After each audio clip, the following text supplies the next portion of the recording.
ওই মাটিটাও আমার তাড়াতাড়ি প্রস্তুত হয়ে যাবে।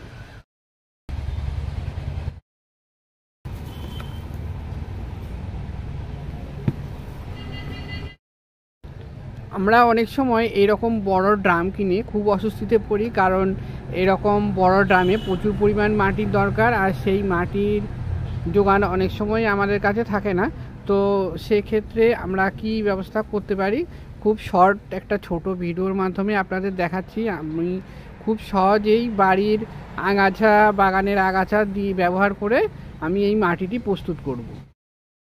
প্রথমে একটা ড্রাম কিনেছিলাম, তো এই ড্রামটাকে আমি মাঝ বরাবর কেটে নিয়েছি। এইটা হচ্ছে ওপরের অংশ, এই যে এইটার যাতে এখান দিয়ে জল পাস হয়ে যায় সেটা আমি খুলে রাখবো। আমি এটা খুলে নিয়েছি। যেহেতু এই ফুটোটা অনেকটা বড়, তাই আমি এখানে একটা সুতির ন্যাকড়া দিয়ে আমি এই ফুটোটা বন্ধ করে দেবো। আর একটা ফুটো আমি কিন্তু বন্ধ করিনি। এই গামলাটায় রয়েছে বাড়ির নিচের বাগানের যত আগাছা জমা করেছিলাম সেইগুলো, আর কিছু আছে দেখো তুলতে গিয়ে এগুলো উঠে এসছে। তো এগুলো সব প্রথমেই আমি এই ড্রামের মধ্যে দিয়ে দেব। এই সবটা আগাছা, এগুলো সব ঘাস, শুকনো পাতা, এই সমস্ত সব আমি এর মধ্যে দিয়ে দেব। চেপে চেপে দেব। এরপর এর উপর দিয়ে আমি এই যে 1 বালতি পরিমাণ গার্ডেন সয়েল দিয়ে দিই।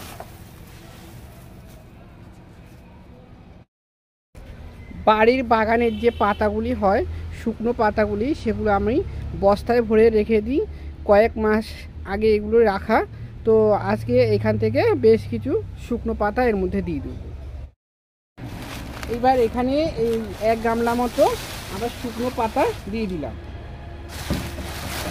পাতা বা বাড়ির আগাছা যাই দিই না কেন ভালো করে চেপে দিতে হবে, কারণ এগুলো যখন ডিকম্পোস্ট হবে তখন অনেকটা বসে যাবে। তো যতটা পরিমাণ সম্ভব চেপে চেপে দিতে হবে।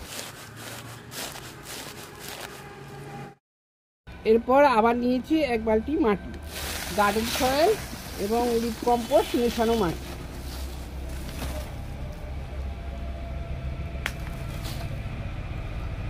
দেখুন বন্ধুরা, এই ড্রামটা প্রায় অর্ধেক অংশ কিন্তু এইভাবেই ভরে গেছে। এরপর দিচ্ছি বাড়ির কিচেন ওয়েস্ট, যেগুলি আমরা ফেলে দিই, সেগুলো এই যে প্যাকেট করে রেখে দিই, সেই কিচেন ওয়েস্ট দিয়ে দিচ্ছি।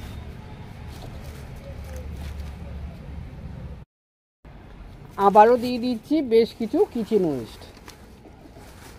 কিচেন ওয়েস্টের পরিমাণ যত বেশি হবে তত কিন্তু মাটিটা উর্বর হবে। আপনি এই মাটির মধ্যে যে কোনো সবজি গাছ, ফল গাছ, সব গাছই লাগাতে পারবেন। আর এগুলি যখন ডিকম্পোস্ট হয়ে যাবে সেই মাটিটা অনেক উন্নত মাটি হবে, আর আপনি বাড়িতে বসেই এই উন্নত মাটিটা তৈরি করে নিতে পারবেন।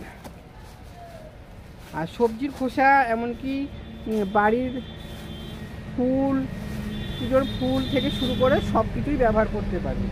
যেগুলো পচনশীল যে কোনো বস্তুই আপনি এর মধ্যে ব্যবহার করতে পারবেন। আর এতে করে খুব সহজে, খুব তাড়াতাড়ি ডিকম্পোস্ট হবে।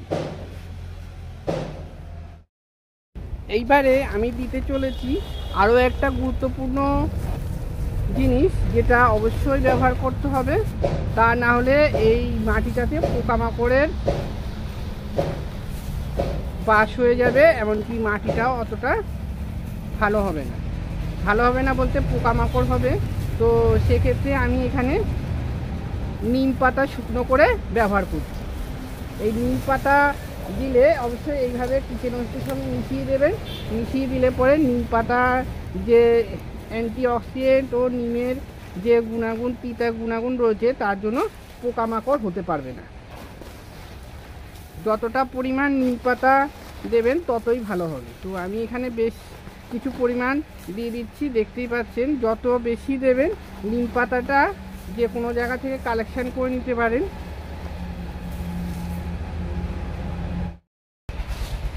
আমি এইবারে আরও 1 বালতি মাটি এর সঙ্গে অ্যাড করব। তাহলে বুঝতেই পারছেন যে কত কম পরিমাণ মাটি ব্যবহার করেই আমি একটা হাফ ড্রাম ভর্তি করে ফেললাম। এইবারে এখন কিন্তু আমি এইভাবে এখন গাছ লাগাবো না, আমি যতটা সম্ভব চেপে চেপে রোদ জায়গায় রেখে দেবো মোটামুটি 15 দিন। 15 দিন রাখার পর এগুলো যখন আরও বসে যাবে, আরও কিছু কিচেন ওয়েস্ট, এমনকি শুকনো পাতা আর এমন আরও কিছু মাটি দিয়ে তারপরে আমি এই ড্রামের মধ্যে গাছ লাগাতে পারবো। এই ড্রামে এমনকি আমি স্থায়ী গাছ, যে কোনো ফলের গাছ বা যে কোনো বড় স্থায়ী গাছ আমি লাগাতে পারবো। তাহলে বন্ধুরা এখন থেকে আর কোনো চিন্তা থাকলো না, আপনারা বড় পাত্রে বা যে কোনো ড্রামের মধ্যে খুব অল্প মাটি ব্যবহার করেই উন্নত মাটি তৈরি করে নিতে পারেন এইভাবে। তবে এর মধ্যে উপর দিয়ে অল্প অল্প পরিমাণ জল দিয়ে দেবো, যাতে এই বস্তুগুলি তাড়াতাড়ি ডিকম্পোস্ট হয়ে যায়। মাঝে মধ্যেই আমি এইভাবে জল দিয়ে দেব।